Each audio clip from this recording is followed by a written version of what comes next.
समय की बात है, बंगाल की खाड़ी के किनारे एक छोटे से शांत गांव में भैरव नाम का एक युवा लड़का रहता था।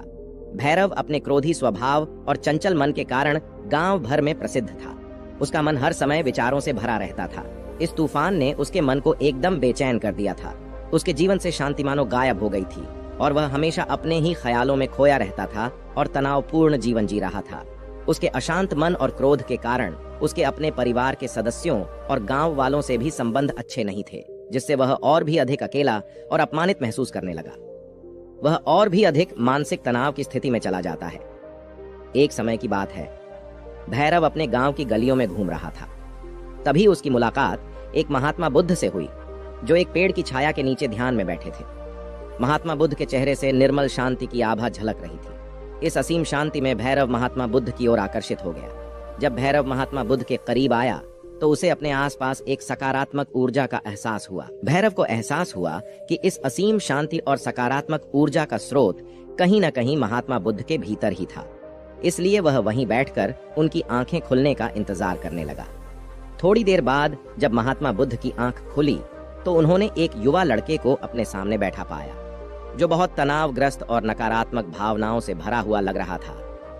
भैरव ने महात्मा बुद्ध की ओर हसरत भरी निगाहों से देखा और बहुत विनम्रता से कहा, गुरु, मेरा मन बहुत अशांत है और मेरे मन के विचार मुझे खाए जा रहे हैं। मुझे एक पल के लिए भी शांति महसूस नहीं होती।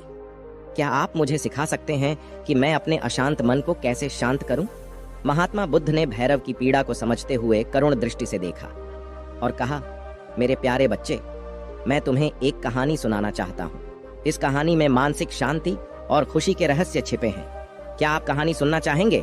भैरव ने हाँ में सिर हिलाया और पूरी एकाग्रता से कहानी सुनने को तैयार हो गया।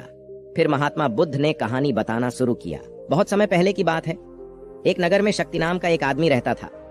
शक्ति बेहद महत्वाकांक्षी व्यक्ति था और उसे हर काम में लोगों से डेट की जरूरत पड़ती थी। यदि उसे किसी से असफलता और बुराई सुनने को मिलती है तो वह गहरी चिंता और तनाव में चला जाता है। उसका मानना था कि सफलता और भौतिक शक्तियां उसे बहुत खुशी देंगी, लेकिन वह जितना सफलता और प्रशंसा के पीछे भागता था उतना ही मानसिक तनाव में डूबता जाता था। लेकिन अचानक शक्ति का सामना उस समय के मशहूर महात्मा बुद्ध से हो गया, जिनका नाम महाकौशल था। महाकौशल अपने शिष्यों को ध्यान की शिक्षा देते थे और वह स्वयं एक बहुत ही ध्यान मग्न और प्रबुद्ध व्यक्ति थे। महाकौशल की अद्भुत एकाग्रता से प्रभावित होकर शक्ति ने उनसे अपने भटकते मन को शांत करने का उपाय जानना चाहा।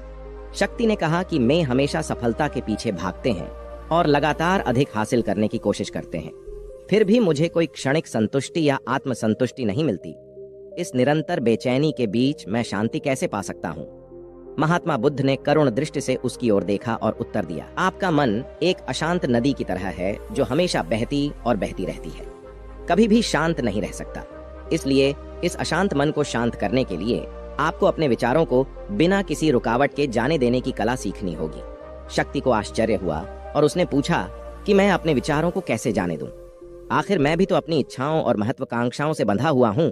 यह सुनकर महात्मा बुद्ध मुस्कुराए और बोले, कल्पना करें कि आपके हाथ में पानी का एक गिलास है। अब आप इसे जितनी देर तक पकड़ कर रखेंगे यह उतना ही भारी होता जाएगा, और अगर आप इसे काफी देर तक पकड़े रहेंगे तो आपके हाथ में दर्द होने लगेगा। लेकिन अगर आप उस पकड़ को ढीला कर दें और छोड़ दें तो आपका बोझ खत्म हो जाएगा। भैरव ने कथा और उसका संदेश ध्यानपूर्वक सुना। वह समझ गया कि अपने विचारों और इच्छाओं से चिपके रहने से उसका बोझ बढ़ जाता है और अंदर ही अंदर अशांति पैदा कर देता है। अब भैरव को कथा का अंत सुनने की उत्सुकता से प्रतीक्षा थी। महात्मा बुद्ध ने कहानी जारी रखते हुए कहा कि शक्ति ने महात्मा बुद्ध के शब्दों के बाद विचारों को छोड़ने का अभ्यास करना शुरू कर दिया। वह बिना किसी पूर्व निर्णय के अपने विचारों और भावनाओं को आते और जाते देखता है। अब उसने विचारों को पकड़ना बंद कर दिया था। विचार उठते थे और अपने आप चले जाते थे। धीरे धीरे उसे यह एहसास होने लगा कि उसकी इच्छा और भावना ही सभी दुखों का कारण है। जैसे जैसे शक्ति ध्यान में गहरे उतरते गया, उसने पाया कि वर्तमान में जीना ही आंतरिक शांति का एकमात्र स्रोत है। वह खुद को वर्तमान में स्थापित करके अपने मन की निरंतर बकवास से छुटकारा पा सकता है। धीरे धीरे शक्ति का मन एक शांत झील की तरह हो गया जो बाहरी दुनिया को अपने अंदर प्रतिबिंबित करती है। उसने जीवन की सादगी में संतोष को अधिक महत्व दिया और भौतिक संपत्ति के प्रति अपना लगाव छोड़ दिया। जैसे ही सत्ता में ऐसे बदलाव की खबर लोगों के बीच फैली, दूर दूर से लोग मार्गदर्शन लेने आने लगे। लोगों के विचारों को मुक्त करने की कला सिखाना और उन्हें अपने भीतर शांति खोजने के लिए मार्गदर्शन करना, वह लोगों के बीच शांति और ज्ञान का प्रतीक बन गया। शक्ति और साधु की कथा समाप्त कर महात्मा बुद्ध कुछ देर के लिए चुप हो गए, ताकि इस कहानी का अर्थ भैरव के मन में अच्छी तरह बैठ जाए। भैरव महात्मा बुद्ध की ओर देखा तो उसकी आंखों में अब एक नई समझ दिखाई दे रही थी।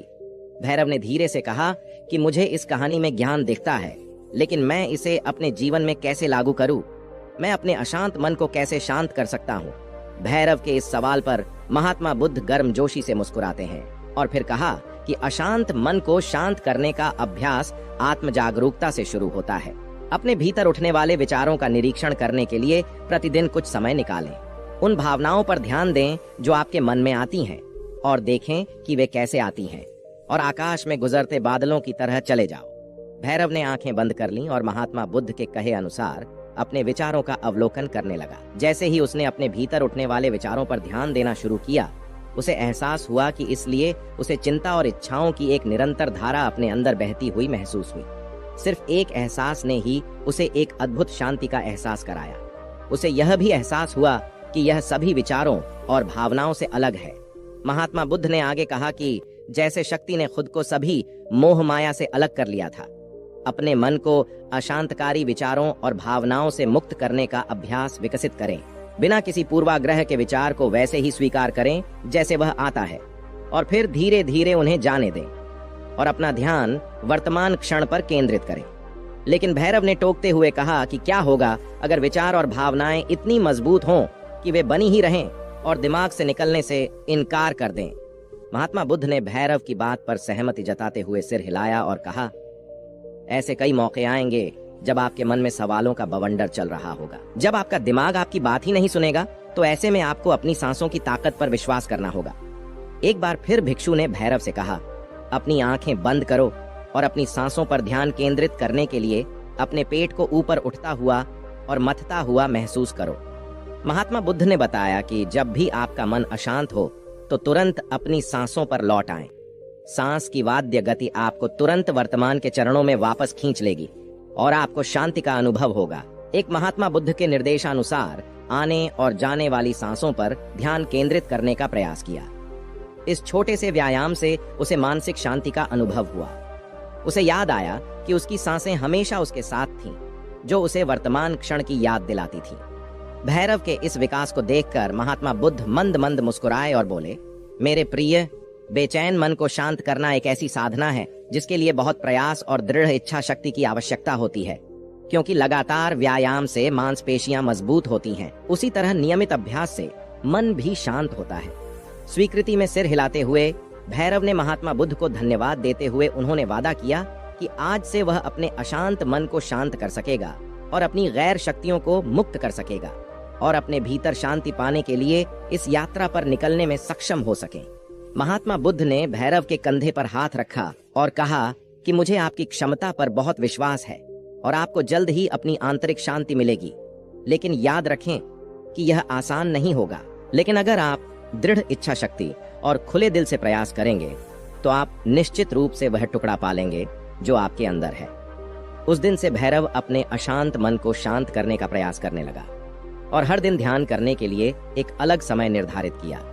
उसने अपने मन में उठने वाले विचारों को बिना किसी रोक टोक के जाने दिया और अपनी सांसों के जरिए खुद को वर्तमान में बनाए रखने की कोशिश की। समय के साथ अभ्यास करते हुए भैरव को अपने अंदर शांति का अनुभव हुआ। जैसे जैसे समय बीतता गया, भैरव को ज्ञान और शांति का स्रोत कहा जाने लगा। ग्रामीण अपने अशांत मन को शांत करने के लिए भैरव के पास आते हैं। महात्मा बुद्धों के शिक्षक आत्म जागरूकता की शक्ति को साझा करते हैं और दूसरों को महात्मा बुद्धों को पढ़ाने में मदद करते हैं और आंतरिक शांति पाने की शिक्षाओं को साझा करता है। इसके साथ ही उन्होंने अपनी सांसों पर ध्यान देने और अपने विचारों को मुक्त करने की कला भी सिखाई। ऐसे निवासियों का विकास हुआ और उन्हें मन की अमूल्य शांति मिली।